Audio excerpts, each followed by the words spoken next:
বই গেল। বাদলের সব বউগুলো হিনে চুরি করে ছড়াই রাখছস। এ তো বড় অপমান আমার বউগুলার। হ্যাঁ, বাদলের বউ? হ্যাঁ। এরা সকলের বাদলের বউ? হ্যাঁ। এই ভবকাকু বাদলে কটা বউ? হ্যাঁ, একটার বেশি বিয়ে করলে কিন্তু পুলিশ এসে পেঁদা বেশ 8 বছর জেল হয়ে যাবে বলে দিলাম। এই সুদা, কথা ঘোরাবি না তুই। ক ভেবলির বাক্স কিনা চুরি করছে? আরে ঢুকে চুরি করছো সাতখানি সাহস। আরে কি করছো তোমরা? হ্যাঁ, সকাল সকাল ঝগড়া শুরু করে দিলে। দাদু কি হয়েছে নাকি? চুর। এই শোনো, তোমার দাদু কেন আমাদের চোর বলছে? হ্যাঁ এই বাবা, আমি কি করে জানবো? আমি তো তোমার সঙ্গেই ছিলাম।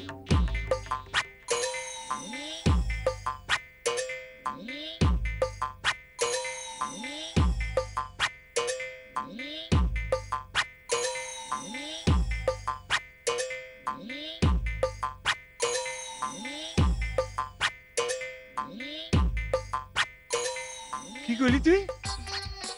হেলো কে আসলি? কৃষ্ণা, এসবের মানে কি? মানে আবার কি? আমি তো আমার ঘরে ছিলাম দাদু। আর আমি আমার ব্যালকনিতে। তাই তো? হ্যাঁ, ওসব কথা ছাড়ো, কি হয়েছে বলো তো? কি হয়েছে তুই জানিস না? না। কাল রাতে ভেবলির বাক্স চুরি হয়েছে বাড়ি থেকে। আর চোরাই মাল সেনগুপ্ত বাড়ির পিছনে পাওয়া গেছে।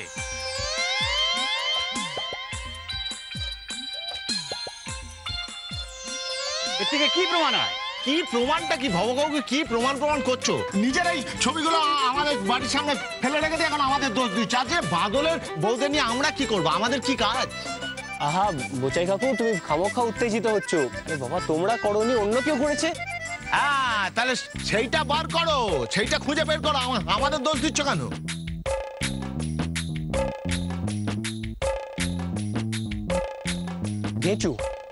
ঘেচু কাল রাত্রিরে ক্যাংলার দোকানে ঘুমিয়েছিল। ওকে জিজ্ঞেস করলেই জানা যাবে। এই পলা, ঘেচুকে গিয়ে তাড়াতাড়ি ডেকে আন। কাউকে ডাকাটা কি আছে? গোটি বাড়ির কাজ, এই খেঁচড়া কাজ এই গোটি ছাড়া কেউ করবো না। মুখ সামলে কথা বলবি, বাঙাল বেটা।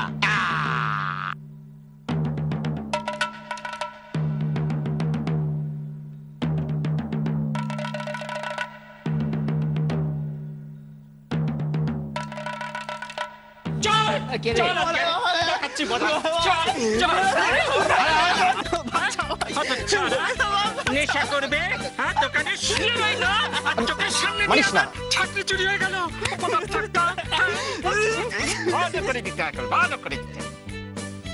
আরে দাদা, এই ঘেচু, কালকে রাতের বেলায় এইখানে কাউকে ঘোরাঘুরি করতে দেখেছিস? ও দেখবে কাউকে? বেটা ছাই পাশ নেশা করে ঘুমোয়, আমার দোকানে চুরি হয়ে গেল। ওরে তুই টের পেলি না? টের পেলে তো আমি বলতামই। ওরে বাবা, আমার মাথাটা ঘুরছে।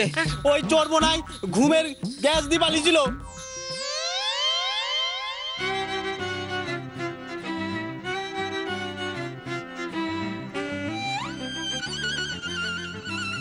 কি বললি?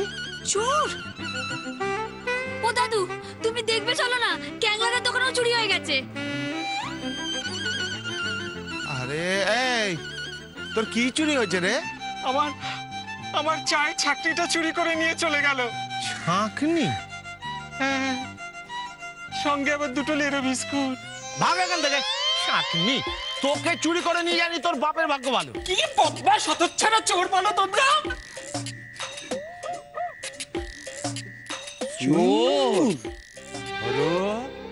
ভব, সত্যই পাড়ায় চোর এসেছিল। হ্যাঁ,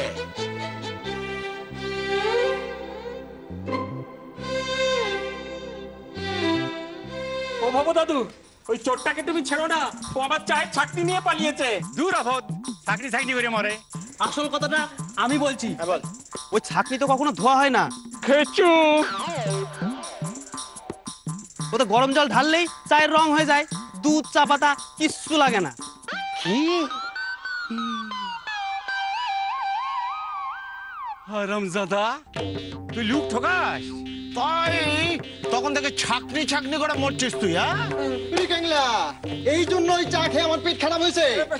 ক্যাংলা দেখ, তোর ওই কিংকং পিস্তল যদি আমি হংকং এ না পাঠিয়েছি। আরে বাবা হচ্ছিল তো চোরের কথা, আবার মাঝখান থেকে আমার চায়ের দোকান নিয়ে পড়লে কেন? তোমরা সবাই সকালবেলা বাড়ির পিছনের দরজায় কি করছো গো? চুরি গেছে চম্পাদি। ওই বুক পোড়া চোরটা এপাড়া তো এসেছে বুঝি? এই চম্পা, এক মিনিট, এই পাড়াতেও মানে? আরে আর বলো না, এই কয়েকদিন ধরে না উপরে হেভি চুরি হচ্ছিল। ওপাড়া থেকে তারাকে ছোটবেলা এই পাড়া এসে সে দিয়েছে। যে যার বাড়িতে গিয়ে দেখো আর কিছু চুরি গেছে কিনা। যাও যাও, দেখো দেখো দেখো দেখো দেখো। আরে বাপরে বাপ। চল চল চল গিয়ে দেখি আবার কি চুরি। যা যা যা যা যা। আরে তোরা দাঁড়িয়ে আছিস কেন? যা গিয়ে দেখ আমাদের বাড়িতে কিছু চুরি হলো কিনা, যা। হ্যাঁ চল তো। কি কাণ্ড, চোরের উৎপাত। কি রে ভব, মিথ্যে আমায় দোষ দিচ্ছিলি। কিটা কইলো মিথ্যা অপবাদ? যতক্ষণ না চুর ধরা পড়ে ততক্ষণ এই অপবাদ তোরে সহ্য করতেই হইব। তুই তো এই এই দাদু আসছি।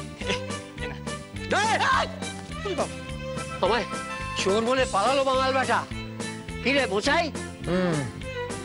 এর একটা বিট করতে হবে, বুঝলে? হ্যাঁ, চল এখন বাড়ি চল বাবা। বাড়ি মানে? বলছি ঝগড়া করতে করতে আমার অফিসে সব ছুটি শেষ হয়ে গেছে বাবা। তাতে কি হলো? তাতে কি হলো মানে এবার অফিস কামাই করলে তো আমি উইদাউট পে হয়ে যাবো। যাই যাবে। কি যাওয়া যাবে? আমি বলছি কি যে আমি অফিস ফেরত এসে আবার ঝগড়া করবো, কেমন? বলি তো। হ্যাঁ বাবা ঠিক, হ্যাঁ বাবা ঠিক। চলো বাবা বাড়ি। লক্ষ্মী বাবা আমার, বাবা বাবা। সারাক্ষণ শুধু ঝগড়া ঝগড়া আর ঝগড়া। বাপরে বাপ, এরা পারেও বটে। রাত্রিরে শুতে যাওয়ার আগে অবধি ঝগড়া, ঘুম থেকে উঠতে না উঠতে ঝগড়া। আরে আচ্ছা মা, আর দুদিন পরে তো মেয়েটার বিয়ে দেবে, কুটুম বাড়ির লোকের সামনেও ঝগড়া করবে? আরে বাবা, আগুনে ধুনো দেবার লোকের তো অভাব নেই। তবে তুমি কিচ্ছু ভেবো না, মাথা ঠান্ডা করার আমি ব্যবস্থা করছি। আপনি এদের মাথা ঠান্ডা করতে পারবেন, তাহলেই হয়েছে। এসে গেছি মা, এসে গেছি। এসে গেছিস? হ্যাঁ, এনেছিস? একদম। তোমার মাথা ঠান্ডা করার কবিরাজি তেল। মা এটা কি হবে? এটা এটা সবাইকে মাথায় লাগাবো, ঠান্ডা করবো মাথা। ছিড়ে গন্ধ। শোন না, এটা তোর বাবার মাথায় দেবো, হ্যাঁ, আর মোচার মাথায় দেবো।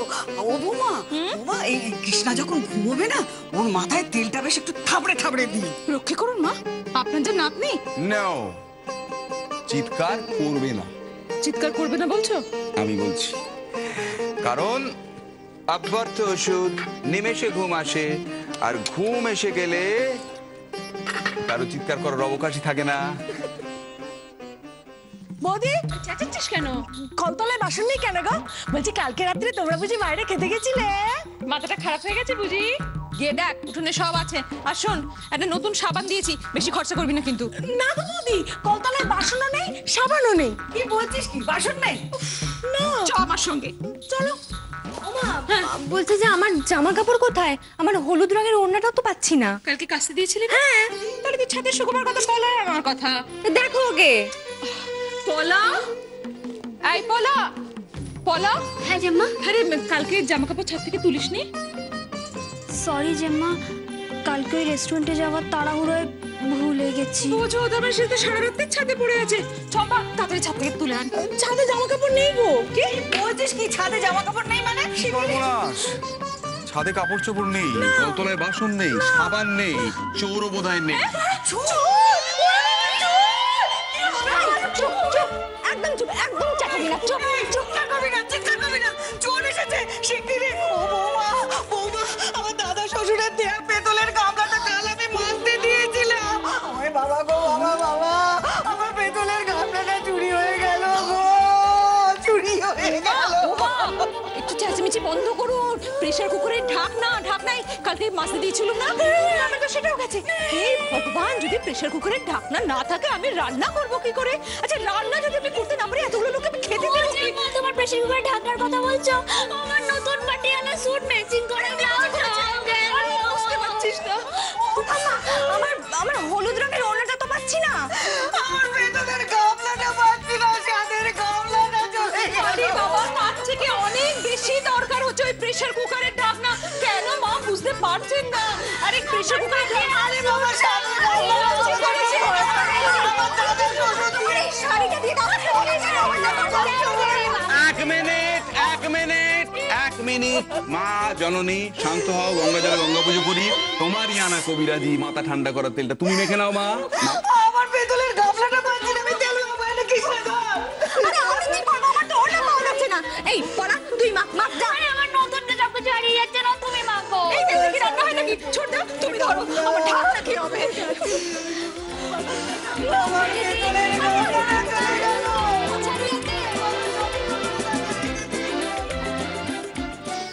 মুসলিমদের ভারত বিজয়ের পূর্ববর্তীকালে বিশেষত সপ্তম অষ্টম হতে দ্বাদশ শতক পর্যন্ত ভারতের অর্থনৈতিক চিত্র খুব পরিষ্কার নয়।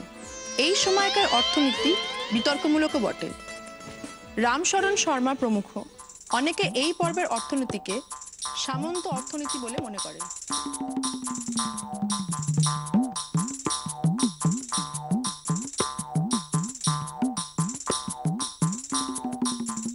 কারণ তাদের মতে প্রথমে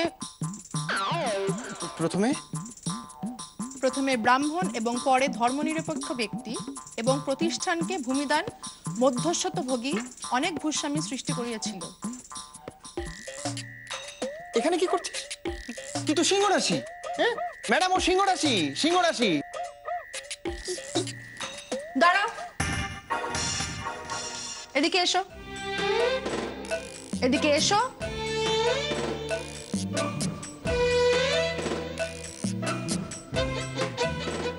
সিংহ রাশি, সিংহ রাশি ম্যাম। তুমি সিংহ রাশি? হ্যাঁ। কি করো? পড়াশোনা করো? না মানে? না মানে পড়তাম, বিয়ে পাস করে গেছি। গুড, আই লাইক সিংহ রাশি।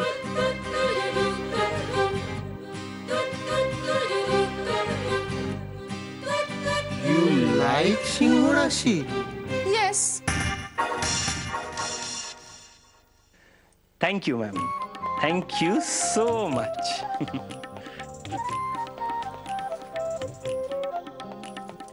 রাশিচক্র সম্পর্কে সব মনে থাকে, ইতিহাস কিছু মনে থাকে না কেন?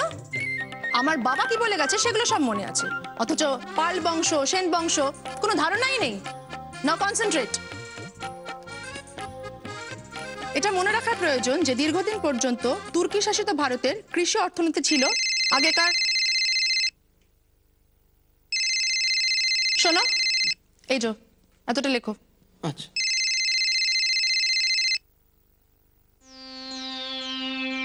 হ্যালো, হ্যাঁ ইভিনিং শো। টিকিটগুলো আমার কাছেই।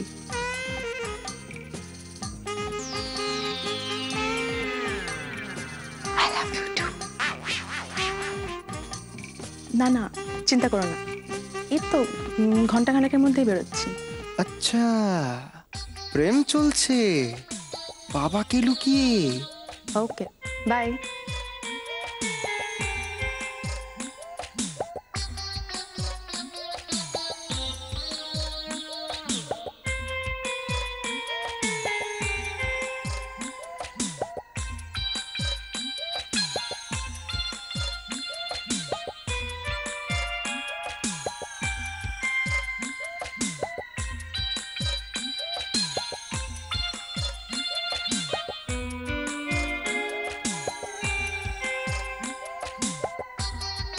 কিছু খুঁজছেন ম্যাডাম? সিনেমার টিকিট। ও, চুরি হয়ে গেছে আপনার সিনেমার টিকিট? চুরি হয়ে গেছে। কি? হ্যাঁ, আমাদের পাড়ায় চোরের উপদ্রব খুব বেড়েছে। চোখের সামনে যা দেখছে সব চুরি করে নিচ্ছে। এই পেনটা যদি চোখের সামনে পড়ে না, সেটাও চুরি করে নেবে। আর সুন্দরী মেয়ে দেখলে তারও সবকিছু নিয়ে নিচ্ছে।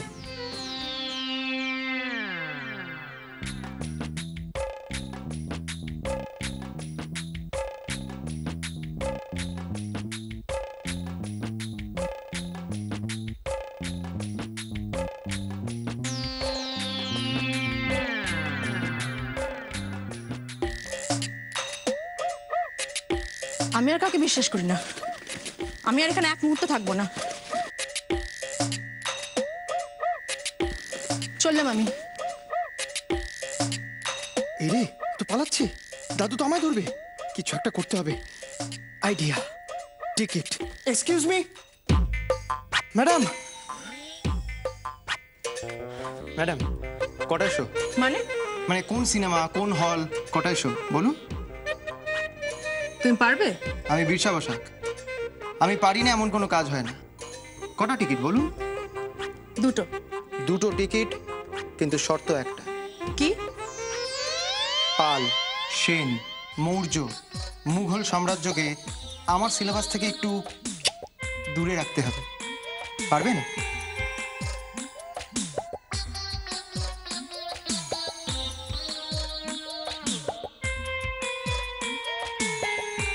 ডান। পথে এসো। আমাকে ইতিহাস পড়ানো অতটা সোজা না। ছেলেটা বেশ ভালো মাসিমা, ডাক্তার, বয়সও বেশ কম, কিন্তু বসার দিব্যি, গাড়ি আছে, বাড়ি আছে। ও পরমা, তোমার মেয়ে একেবারে রাজরানী হবে গো। সেসব তো ঠিক আছে বৌদি, তবে ছেলের স্বভাব চরিত্র কেমন? আরে হিরের টুকরো ছেলে গো, দেখতেও খুব সুন্দর, তোমার মেয়ের সঙ্গে মানাবে ভালো। কিন্তু কৃষ্ণ এখন বিয়ে করতে চায় না। উমা, কেন? অন্য কোথাও কিছু? না না, সেসব কোনো ব্যাপার না। ওই একটা বিষয়ে তো গোলমাল আছে, ওরাও তো খোঁজ খবর নেবে। নিত্যদিন পাড়ায় যা চলে, কারো তো কিছু জানতে বাকি নেই। ওই যে গো, বসাক বাড়ির ছেলেটার সঙ্গে তোমাদের মেয়ের যে মাখামাখির ব্যাপারটা। এসব তুমি কি বলছো বৌদি? আরে যাগ্গে যাক, বাদ দাও। আর বিয়ের আগে ওরকম একটু আধটু রং কার মনে না লাগে? সত্যি তো আর অর্জুন কৃষ্ণার বিয়ে হচ্ছে না। না, ওদের বিয়ে হচ্ছে না। তাহলে বিয়ে যখন অন্য জায়গায় হচ্ছে, তার কথাবার্তা চলছে, তখন কৃষ্ণাকে একটু সামলে সুমলে সাবধানে রাখলেই তো হয়। তুমি কি বলতে চাইছো বলো তো? বলছি, শত হোক, কৃষ্ণা মেয়ে তো, নাম খারাপ হতে আর কতক্ষণ। রাত দুপুরে অর্জুনের কোলে চড়ে বাড়ি ফিরলে বদনাম কি আর অর্জুনের হবে? কেন? অর্জুন ছেলে বলে বুঝি ওর 7 খুন মা?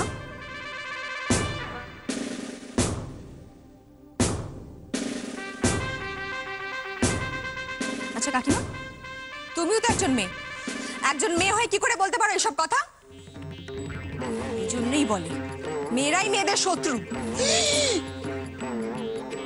কি মুখরা মেয়ে তোমার পরমা, কোনো লঘুগুরু জ্ঞান নেই?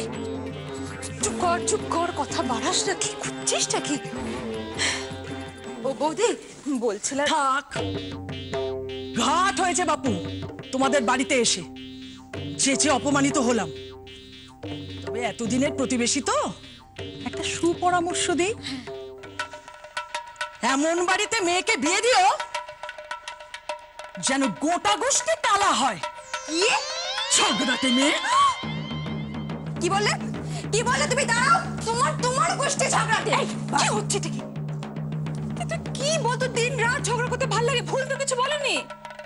শোনো মা, আমি বিয়ে করব না, আর ওই সুধা কাকিমার পছন্দ করা ছেলেকে তো মরে গেলেও না। বই গেল